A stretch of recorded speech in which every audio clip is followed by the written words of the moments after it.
রাজধানীর পলাশীতে চাঁদাবাজির প্রতিবাদে বিক্ষোভ করেছেন ব্যবসায়ীরা। গতরাতে চকবাজার থানার সামনে অবস্থান নেন তারা। ব্যবসায়ীদের অভিযোগ, রোববার রাত 10টার দিকে ঢাকা বিশ্ববিদ্যালয়ের SM হল শাখা ছাত্রলীগের সাবেক সভাপতি মেহেদী হাসানের নেতৃত্বে কয়েকজন 2 লাখ টাকা চাঁদা দাবি করেন।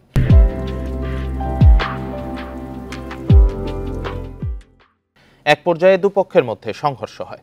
এতে কয়েকজন আহত হন। তাদের ঢাকা মেডিকেলে ভর্তি করা হয়েছে। চাঁদাবাজির প্রতিবাদে আজ সকাল 9টায় পলাশী বাজারের দোকান বন্ধ রেখে সমাবেশের ঘোষণা দিয়েছেন ব্যবসায়ীরা।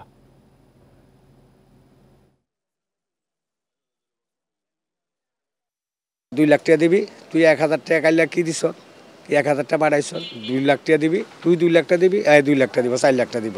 মেহেদীর সাথে একটা ছেলে আছে শহীদুল নাম, সে একটা চাপাতি আর একটা রড হাতে নিয়ে আমারে সামনে দৌড়ে আসতেছে যে তোরে কাঠমুতি সামনে। আমার দোকানদারের দাবি হলো একটাই, কেন অনেক কোটি স্বাস্থ্য দেখ ভবিষ্যৎ এরকম না চাঁদা না করতে পারে।